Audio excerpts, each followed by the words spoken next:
Hey guys, welcome back. Hope you're all doing well. So obviously it's Tuesday today. We had a huge dip in the markets yesterday, obviously because of the Evergrande story that was coming from China. And I still can't figure out why Bitcoin and all the rest would fall down, because it's not like the debt from Evergrande is, pegged to the currencies, to the cryptocurrencies. So it is what it is. We'll deal with it. As long as you're a long time hodler, you shouldn't be too worried about it. We have dips and we go up. We have dips and we go up. So let's look into the market cap here of things really quick. So obviously we lost about 250 billion yesterday in value in the crypto market. BTC is still number one. It was down, obviously. It is up today. It looks like Ethereum, Cardano is still 2 and number 3 respectively.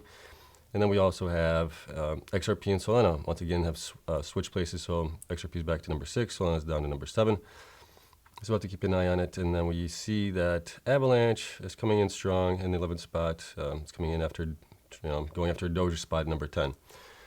Let's take a look at Bitcoin here really quick. Obviously, Bitcoin is having a nice pullback up. It's at 43,440 right now.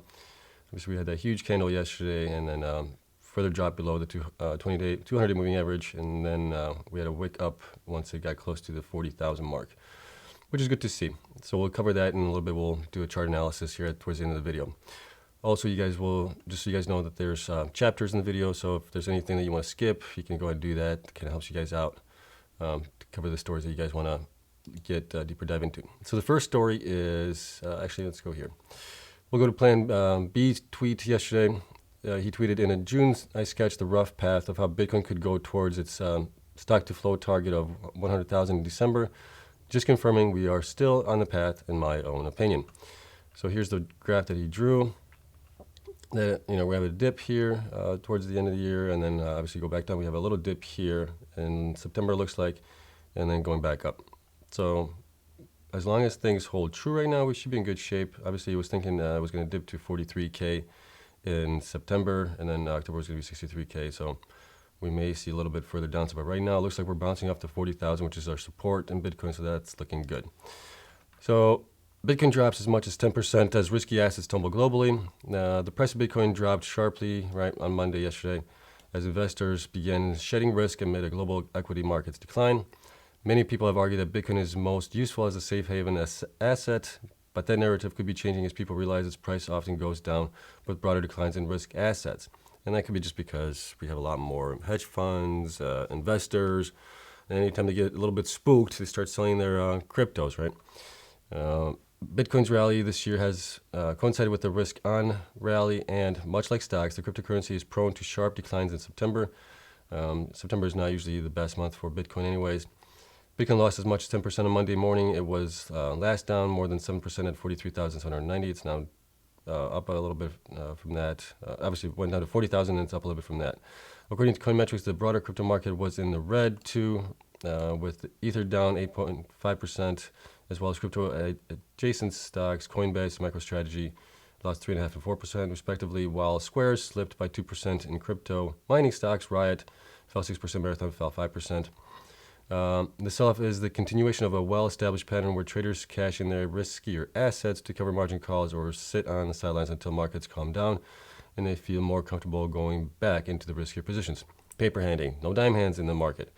Valkyrie Investment CEO Leah Wall told CNBC, if ever Bitcoin had the opportunity to establish itself as a safe haven or as a digital gold, with U.S. companies also signaling their earnings calls are going to reveal poor results, now it feels like the time, right? So instead of buying the dips, these guys are paper handing and just sitting on the sidelines. Bunch of crybabies. If you look at the chart of Bitcoin and the rest of the coins over the last 10 years, we're going to have dips, we're going to continue going up. We're going to have dips, we're going to continue going up. Jim Paulson, chief investment strategist at the Leithold Group, said that although Bitcoin tends to dip with the broader markets, that doesn't mean it has any correlation to stocks, and went further to say that correlation is virtually zero. That doesn't mean Bitcoin can't go down with the stocks, and I agree that it often does, but I think it goes down differently than stocks. Bitcoin goes down 10%, stocks go down 4%.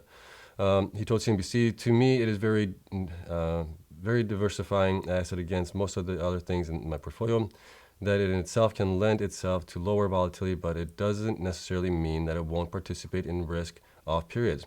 There's a difference between safe haven and diversifying.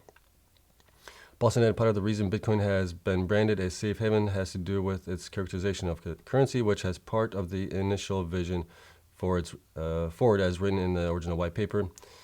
Because it was put into the bucket of currency, it's looked at as a safe haven because the dollar is a safe haven that you run in times of risk of attitudes among the public. He said, but this is the farthest thing from the currency you can imagine. It's a method of exchange, but it's not a currency. While Bitcoin was sliding, gold futures climbed 0.8% to 1,765.40 per ounce. Global equity markets are also sliding as investors fear spreading risk from the shakeout in China's property market tied to highly indebted developer Evergrande. Right. So we're going to see, let me see here what else. So Fund Strats, Tom Lee said the sell-off is showing how much investors have come to value 24-hour liquidity since the start of the COVID era. Both institutions and individuals more willing to go cash because there's less friction in terms of liquidity. Liquidating Bitcoin selling off to me is interesting because I suspect it has a lot to do with risk off in Asia, where savers tend to put their money into property and crypto more than equities. Lee explained on CNBC's Tech Check Monday. I don't think Bitcoin's decline today is actually very ominous,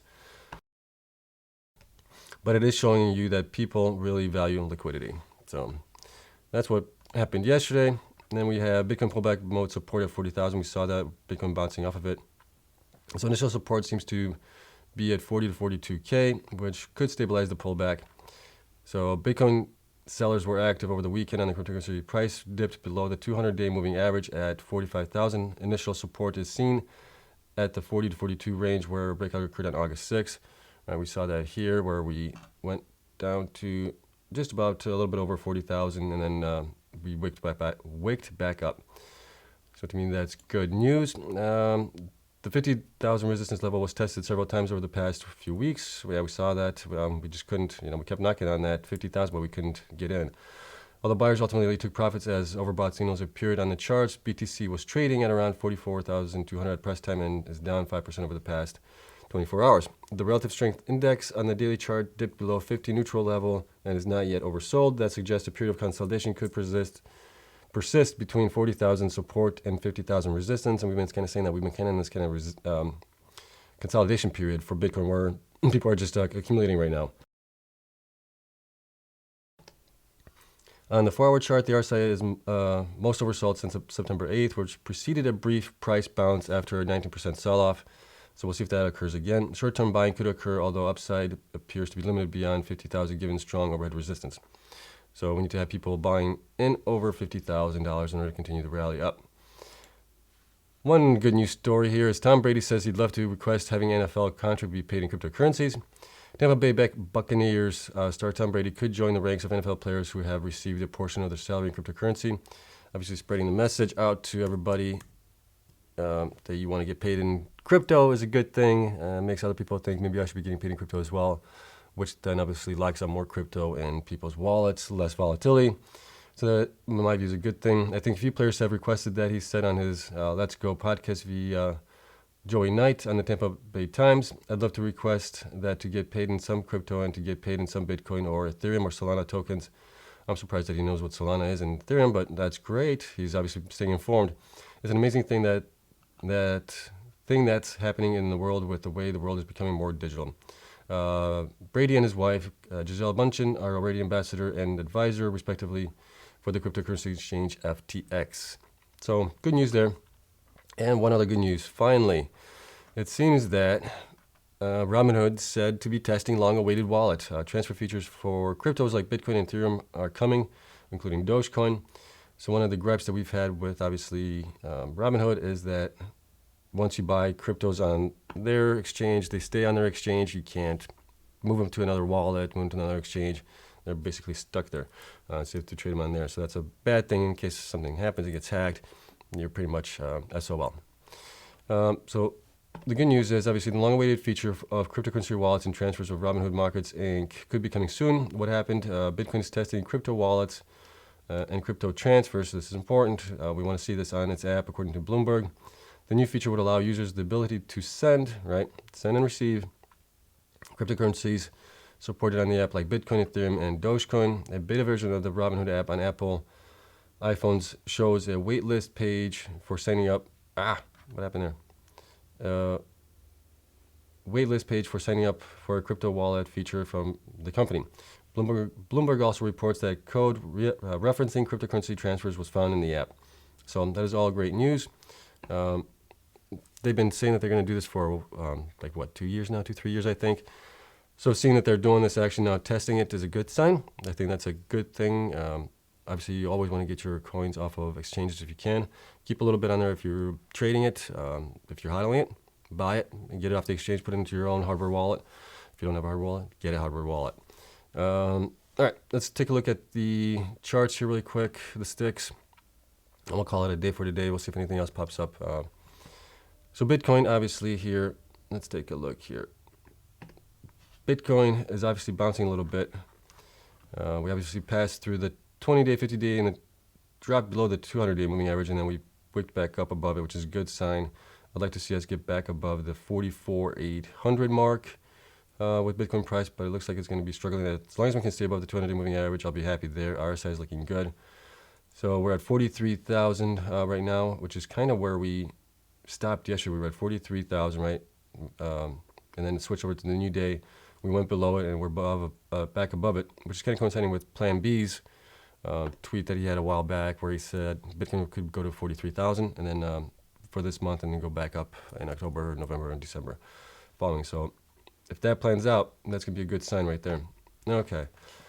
Ethereum is up a little bit today. It is up 2.97%. It is right now at 3,065. It is trading right above our average here of our support, which is 33,027 that we put down a while ago. We saw this kind of support line creating here, and it looks like we're doing good above it. RSI is looking good, so we'll have to see where it goes. Obviously, time will only tell if it goes further down or further up.